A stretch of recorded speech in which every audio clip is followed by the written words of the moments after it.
Então a gente vai estar falando aqui sobre a NR12, né? Que é máquinas e equipamentos. Essa NR12 ela veio para complementar a gente em várias situações onde a gente tem um índice de acidente muito grande. Ela veio estabelecer medidas prevencionistas, né, de segurança e higiene no trabalho a ser adotada pela empresa ou pelas empresas a qual a gente vai estar trabalhando em relação à instalação, operação e manutenção das máquinas e equipamentos visando a prevenção de acidente do trabalho e a fundamentação legal ordinária e específica que é embasada com embasamento jurídico existente nessa norma, né, que é a NR12, que está dentro dos artigos 184 e 186 da CLT, que hoje, voltando a afirmar, o Ministério do Trabalho hoje hoje se você for lá no Ministério do Trabalho, você está indo no Ministério da Economia, por essa mudança, viu, de pasta, tranquilo? A gente costuma continuar a falar desse termo Ministério do Trabalho, mas hoje é Ministério da Economia. É porque unificou, né?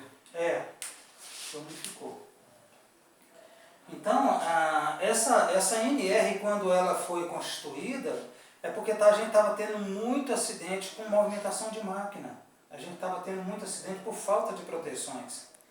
Então, ainda tem, inclusive, né, acidentes. Inclusive, eu vejo nessas empresas da vida aí, sem citar nome, a qual vocês já até trabalharam, o índice de acidente, por mais que tenha um nível de segurança altíssimo, ainda acontece prensamentos de dedo, perda de membro, né? É uma série de situação por questões de falta de bloqueio de energia dentro da NR10 e por falta de cumprimento de normas, nada mais, nada menos que isso.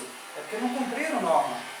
Então, acontecem muitos incidentes, inclusive gravíssimos, né? Normalmente voltados a essa área, por prensamentos de corpo físico naquele habitat natural onde tem aqueles equipamentos que você precisa trabalhar.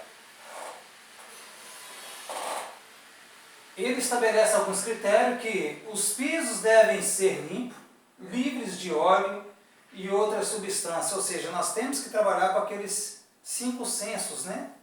Esses 5 sensos dentro de um padrão de qualidade total, nós precisamos trabalhar ali com a área limpa, com a área demarcada, com a área específica por lixo, né? Para cada situação de lixo, orgânico, químico, descartável, metálico, né? Daí vai. Nós temos várias situações para fazer um processo de organização dentro dessa área, onde há movimentação de máquina e equipamento. Tranquilo? Então, a faixa deve ser livre entre as partes móveis de máquinas e deve manter-se também de 0,70 milímetros a 1,30 milímetros de distanciamento para cada situação. Isso são as faixas. A distância mínima entre as máquinas deve ser também de 0,60 milímetros a 0,80 milímetros. As vias principais de circulação devem ter largura de 1,20 m. Vocês já viram aquela faixa que vocês precisam transitar? É 1,20 m com 20 centímetros normalmente de larguras para as faixas pintadas. Beleza? Porque precisa eu passar naquela faixa ali, eu circular e outra pessoa poder passar na lateral também tranquilamente. Para que eu não venha invadir uma área autorizada. Mas depende dessa área autorizada, eu preciso necessariamente fazer um bloqueio coletivo ali. O que seria isso? Fazer um isolamento coletivo onde eu tenho que inibir a entrada de pessoas naquele local. Por questões de movimentação de máquina, onde pessoas autorizadas somente podem estar ali. É ele que detém o conhecimento daquele habitat natural, daquele equipamento a qual ele vai fazer o manuseio. Inclusive, o montador, o mecânico montador, ele também precisa ter esse conhecimento. A área normalmente vai ser específica para ele e para o operador que está ali, para aquele tipo de atividade. Normalmente para vocês, mecânicos montadores, né, que vão lidar com essa situação diariamente, e para o cara que está na parte de operação, que vai ser o cara que vai conduzir um bloqueio de energia, juntamente com vocês e seus cadeados, na hora que você for executar qualquer tarefa de acordo com o procedimento de cada uma de cada uma dessas empresas que são os nossos clientes. A Anexa vai ter um procedimento que não é diferente da Bayer, né, Monsanto, e a Quinroz também é tudo similar aos procedimentos. Pode mudar alguma trajetória no decorrer desse procedimento, mas o resultado final disso é energia zero, é não deixar acontecer o acidente. Tranquilo? Dúvida, gente? Quer perguntar alguma coisa? Eu estou falando muito, mas é tranquilo aqui, viu? As vias principais de circulação, já falei sobre isso, as máquinas e equipamentos devem ter dispositivo de acionamento, tais que seja acionado ou desligado na posição do operador, não esteja em zona de perigo. Como é que você vai ligar uma máquina antes de chegar aquela botoeira de liga e desliga de emergência, colocando o seu corpo em risco, colocando o seu membro de movimentação em risco àquela atividade, né? Então você, pessoa física, tem que estar... É como se eu pegasse um extintor, colocasse ele no local onde eu coloquei ali o obstáculo. Como é que eu vou pegar aquele extintor na hora de apagar um princípio de incêndio se ele está obstruído?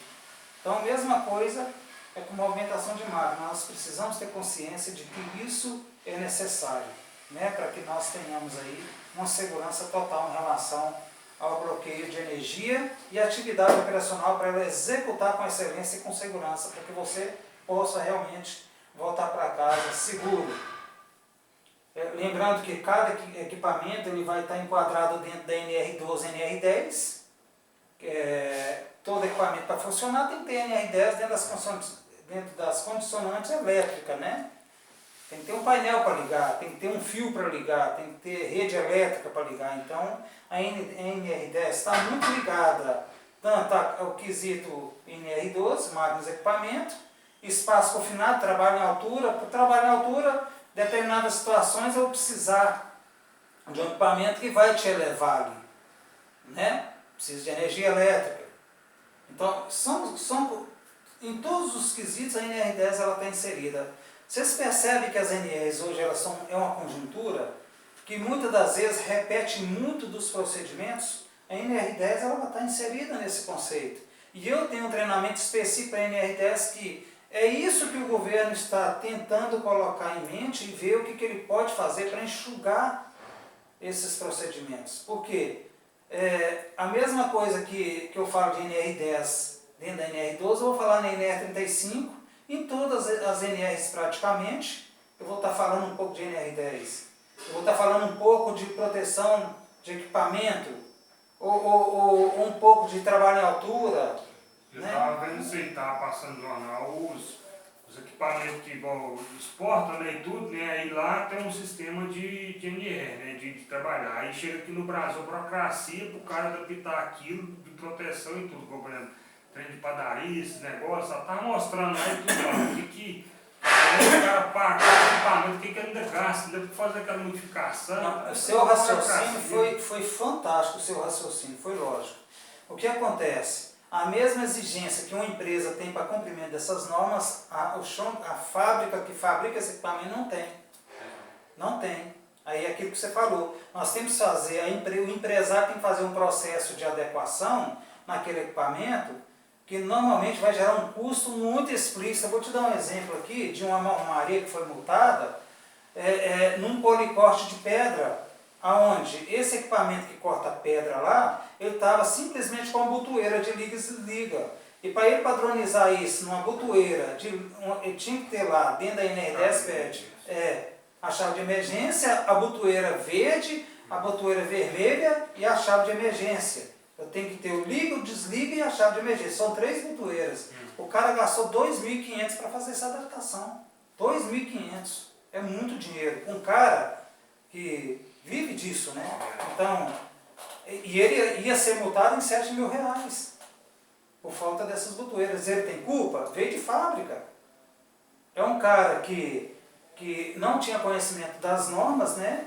Não foi um Sebrae da vida lá para orientar o cara, o próprio Ministério do Trabalho da época, hoje, né, estamos falando do Ministério da Economia, não teve um consultor, alguém para ir lá orientar, não teve um fiscal para orientar eles sobre as questões das normas e procedimento. Então isso é muito complicado, nós precisamos muito nos adequar a isso e o governo está pensando exatamente nisso, que esses equipamentos venham adequados para que o empresário final não venha sofrer com isso na hora de colocar isso em prática.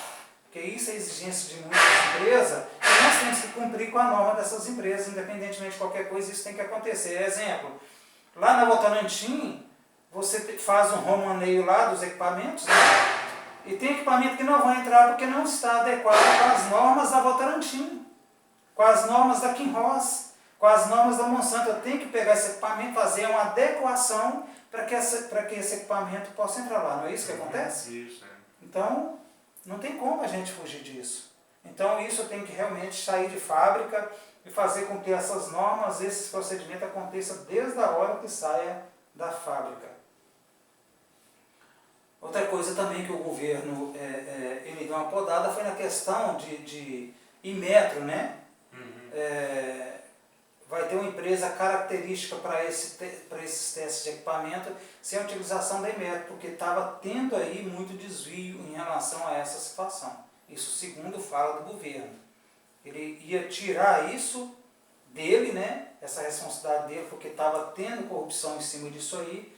Aí vai ter uma empresa específica para que venha fazer esses testes sem vínculo com o governo, mas com a fiscalização do governo, para não perder a qualidade de teste desses produtos. Você concorda que tem produto que tem a simbologia da Inmetro, mas esse produto não é tão eficaz como ele fala que é? Então, isso deixou a desejar. E o certificado de aprovação também vai mudar. Todo equipamento tem um certificado de aprovação. E ele vai ser mudado também, vai ter uma mudança em relação a isso. Não, vai ter um certificado de aprovação não nesse quesito CA. Nós vamos ter lá uma outra nomenclatura que ainda não tem qual é o conhecimento dessa nova nomenclatura que vai ter nos equipamentos de segurança. Beleza? Isso também vai ser mudado, porque era uma exigência, inclusive, que dava multa pelo Ministério do Trabalho, hoje pelo Ministério da Economia. Mas que isso também vai ser mudado, ou já está sendo mudado. Eu tenho que dar uma consultada para eu poder passar isso de forma mais consistente. Tranquilo? Veja que um cenário de extrema irresponsabilidade de uma empresa, né? O cara está mexendo aqui, aparentemente, com um torno de uma forma muito descaracterizada. Segurança zero. Não tem nada que resguarde e garanta a vida desse cara. Tudo exposto, a parte elétrica toda exposta, sem proteção. O cara sem capacete, sem óculos, sem luva, sem botina, de tênis, com luva de borracha, não tem nada a ver com isso aí. Então, o ambiente, se você tiver um olhar 360 graus, não tem nada que garanta e resguarda a vida desse cara com uma situação de acidente. Nada. Tranquilo? Então é nisso que nós temos que pensar. Nós estamos falando sobre isso. Nas empresas que a gente sai com a educação voltada às NRs, no quesito de segurança em resguardar a nossa vida, a gente entra em algumas empresas que a gente fica frustrado porque, infelizmente, elas realmente não garantem aí o que a lei pede. Aí gera uma frustração danada na gente profissional. Aí nós temos aqui, né, um cara operando um equipamento de moer cana, né? Alguém pode me citar o nome desse equipamento? De cana? Com uma roçadeira, me parece, né? Um desintegrador. Tá, esse aqui é um desintegrador. Ele vem com todas as normalidades da NR12, mas em compensação, o cara está todo irregular, está descalço. Isso no agronegócio, na fazenda. O cara está sem óculos, né? O cara está todo fora de uma normalidade de segurança. É complicado você, técnico de segurança de trabalho, ir lá colocar uma cultura nesse cara se o próprio fazendeiro não te ajuda nisso. Abre aspas. Tem fazendeiro que tem esse compromisso, né? A maioria deles. Até por questões de legalidade, ele quer evitar um custo extra com o acidente, né? Que é muito caro para qualquer um. Então, tem um equipamento extremamente moderno, mas que o cara não faz bom uso disso. E nós temos centenas de vídeos, gente, com acidentes voltados ao agronegócio ou até a agroindústria, onde mostra realmente a falta de compromisso de pessoas que têm os equipamentos, mas deixam de usar e vem os acidentes fatais, os acidentes que deixam sequelas na vida dessas pessoas que tem daquele cara aí, né, lá fazendeiro que ficou preso no equipamento lá e teve que até trazer o equipamento e tudo para o hospital, e chamou os mecânicos do hospital para desmontar e tirar o membro dele, porque ele até faleceu. Nelson, ele trabalhou comigo na Minas Brasil. Aí foi para tirar o membro dele, né? Teve que trazer o equipamento com carro. Olha que sofrimento, né? Parece que embuchou, né? Ele foi para desembuchar a máquina lá, parece que não estava desligado. Ele estava metendo o pé lá, assim, então começou a rodar e pegou a perna dele. Olha que sofrimento, né? Mas ele deu Imagina. conta de desmontar ela lá, trouxe um palo da máquina com a perna dele junto. Hoje nós temos um dos maiores índices de acidentes hoje é com esse tipo de empresa, né? Onde existe uma parafernália de equipamento de rodagem ali e não tem ali as suas proteções necessárias para que a pessoa esteja protegida, né? E absurdamente ainda acontece empresa que quer que faça a manutenção com a máquina em funcionamento ainda. Ainda existe empresa que ainda trabalha ainda nessa condicionante, né? Levando perda de membros, às vezes até em óbito uma situação dessa. Mas é uma característica muito grande que o Brasil ainda precisa mudar em relação ao resguardo da vida das pessoas, em proteção e equipamento. E mostra explicitamente que nós precisamos mudar a nossa cultura, né? Precisamos realmente, se tiver aqui pelo menos um bloqueio de energia na hora da manutenção, de vocês lá fazer manutenção, beleza. Mas é hora que está em atividade, que tem pessoas circulando ali, alguém pode perder um membro aqui porque o equipamento está totalmente Máquina em rotação, né? toda em rotação, né? Toda a parte de roldana aí, de rotação, correias em movimento, engrenagem em movimento, motor em movimento, tudo em movimento aqui, pode gerar um acidente grave. Em todas as características de prensamento, né? Prensamento pode engolir uma pessoa na hora da movimentação dessa máquina, né? Então são situações que infelizmente ainda precisa ser melhorada. Dentro da NR12, deu para vocês entenderem aí mais ou menos o que se fala em NR12, tranquilo?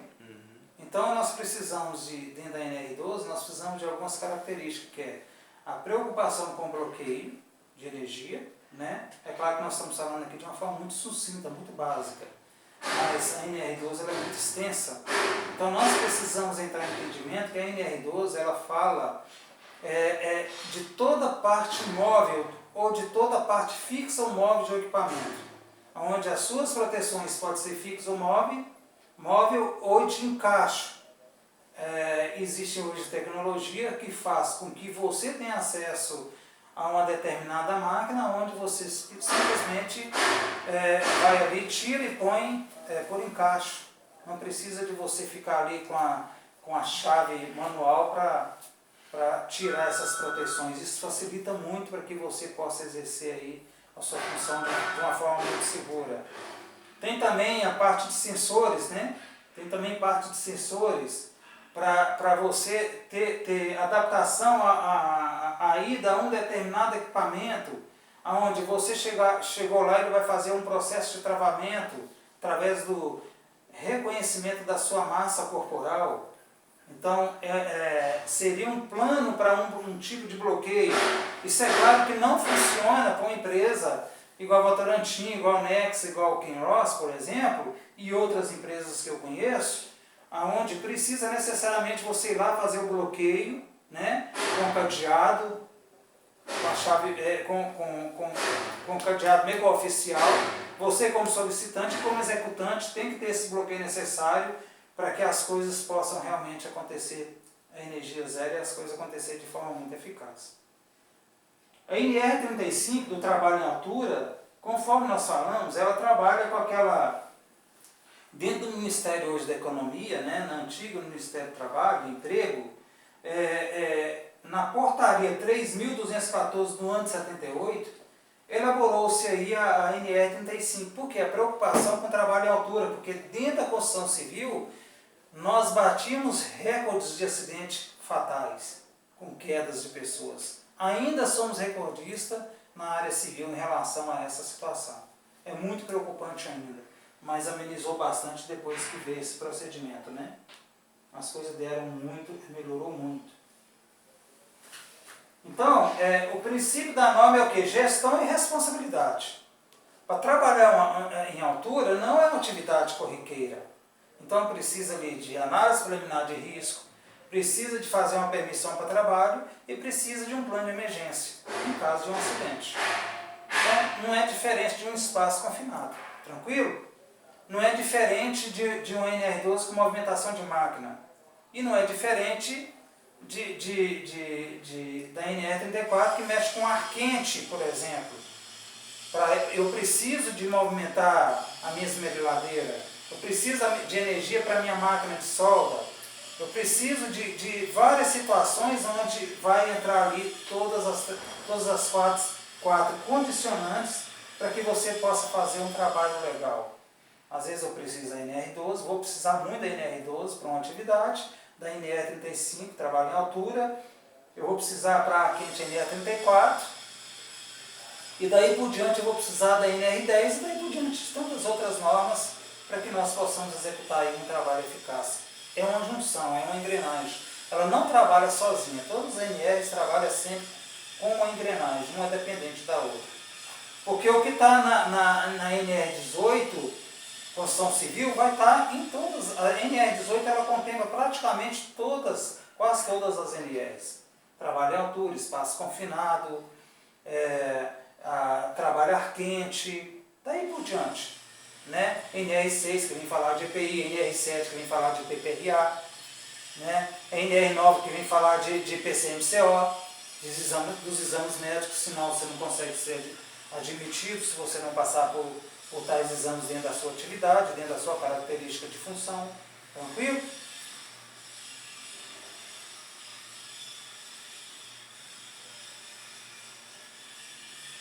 Aí nós temos aqui uma hierarquia, né, que ela está cortada, é melhor passar isso aqui. Nós temos aqui algumas características de trabalho em altura, né? Aqui está certo? Por que não está certo? Nós estamos trabalhando num pote com energia elétrica. Com certeza a gente está fazendo uma reestruturação para que volte essa energia. O que está de errado aí? Sinaliza para mim, por favor. Essa é o contencionando, o pessoal está de baixo aí. Tem delimitação. Eu vejo uma escada aí também, né? Não sei se os caras estão usando o esporão. Tem um esporão que o cara usa, né? Nesse caso aí. Na realidade, eu não sei se isso aqui é um cesto elevatório, tá vendo? Parece ser, né? Porque deve ser um cesto elevatório, mas ele tinha que estar aqui dando auxílio. Né? A área tinha que estar isolada, ninguém pode ficar debaixo. Ninguém. O que aconteceu com o cara lá? Porque o cara caiu do poste, caiu em cima do outro. Pois é. Nesse caso, o cara salvou a vida do outro porque amorteceu, mas poderia ter deixado sequela no outro. Né? Foi uma situação à parte que, infelizmente, na investigação está todos os dois errados.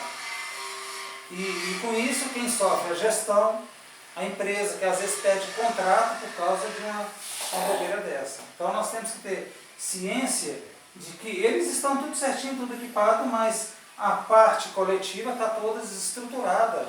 Ninguém está pensando em ninguém aqui. Então tem que tomar muito cuidado com isso. Os caras estão igualzinho prefeitura. Está igualzinho. 2 trabalhando e uns 20 olhando. Está igualzinho. Cheio de capacete branco, né? Nessa situação, só observando. Eu não estou vendo capacete verde aí com plexo branco de trabalho. Ele aí nunca está aí, né? Tá, não. Aí, numa situação dessa, nós temos aqui uma situação de atendimento de emergência, que é trabalhoso também. Né? No trabalho em altura tem que ter bons especialistas para fazer esse tipo de atendimento e socorro. Né? Então tem que ter uma técnica muito grande, senão o cara pode sair aleijado nessa situação. O mais difícil é o resgate em altura, né?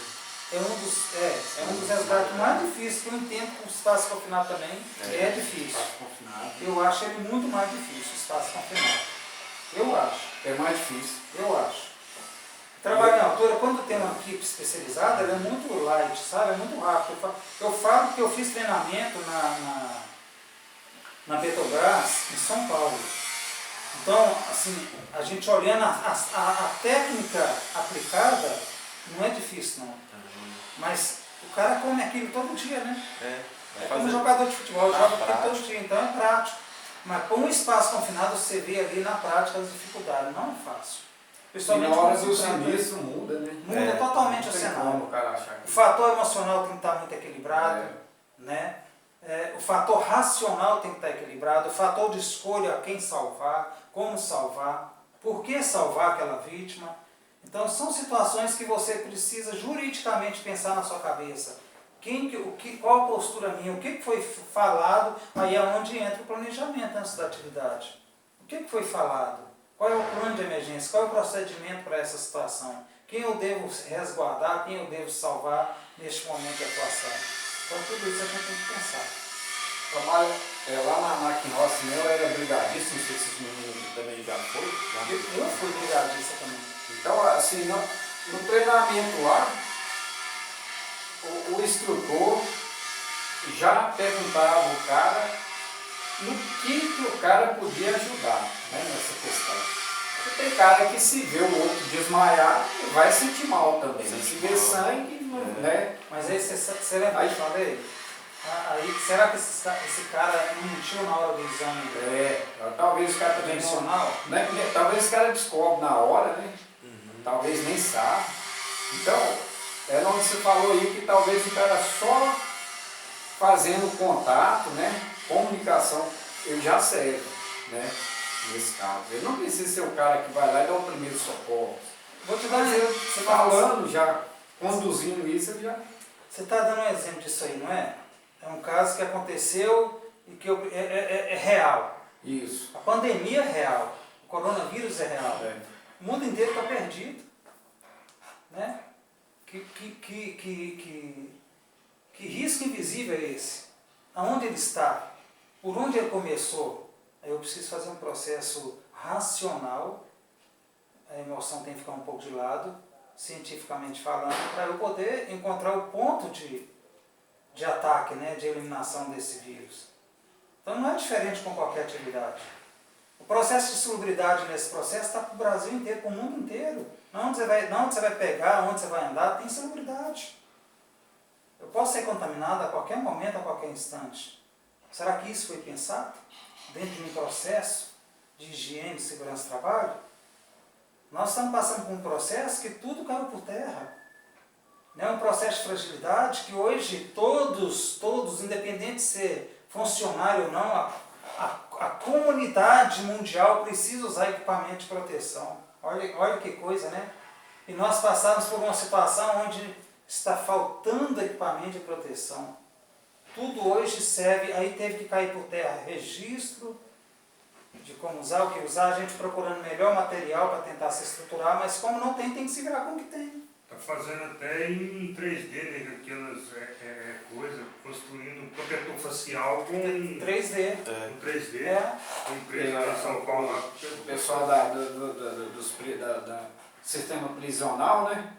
também aos Os caras presos. fazendo as máscaras, né? De proteção, entendeu? Protetor facial. Protetor. E fazendo até a máscara, né? De Fazer pano. máscara. Porque nós vamos ter que ter muito cuidado nisso aí, porque vai ter muito oportunista nisso aí, né? O Sérgio Moro, por exemplo, ontem estava falando em entrevista, né? Hoje é 2 de abril, né? Ontem, dia 1º de abril de 2020, ele estava falando, né, que tem que se ter uma cautela muito grande em relação a isso, que vai ter aproveitadores nessa situação. Os bandidos foram liberados lá, por suspeita disso ou daquilo, e não tinha nada a ver, os caras já estavam no mundo do crime lá, foi pego com 20 fuzis, cocaína, não sei o quê. Os caras oportunistas vão tentar aproveitar dessa situação para sair da cadeia de forma legal.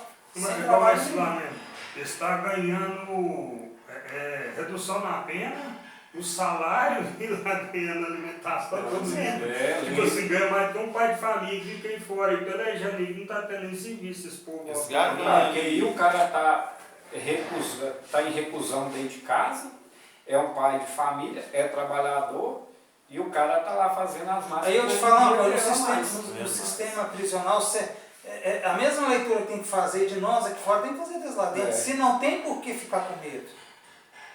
Se não está entrando visita, se coibiu as visitas para não levar o vírus para lá, porque está com medo. Igual no caso, eles já tá tipo na quarentena deles. Exato, já estão na Já tá lá quarentena, já isolado, estão né? resguardados, isolados, então não tem como. São situações que precisa ser pensado, porque senão nós vamos ter problema muito maior do que nós imaginamos. Um problema muito maior do que nós imaginamos. Tranquilo? Então nós precisamos ter consciência disso. De tudo que está acontecendo, do cenário atual, nós precisamos ter consciência do que está acontecendo, de uma forma muito racional. A gente não sabe quem vai ser a próxima vítima. Eu não sei por onde você teve, você não sabe por onde eu tive. Então, as precauções necessárias nós estamos fazendo aqui, é mantendo distanciamento, não pegando na mão, né? Não tem ninguém com sintoma de gripe, espirrando. Então, essas preocupações a gente tem que ter o local ventilado, limitado, para que nós possamos fazer esse momento aqui sem risco de... Aqui em Rosa anda só 20 pessoas em cada ônibus, já colocou Pois já é. 50%, Para já dispersar elas lá dentro. dispersou 800 pessoas. E com a janela aberta, com a janela sempre só aberta, o ventilando. escritório. Está tudo em Eles estão casa. comendo de fora, lá no Mitex, no tempo, lá,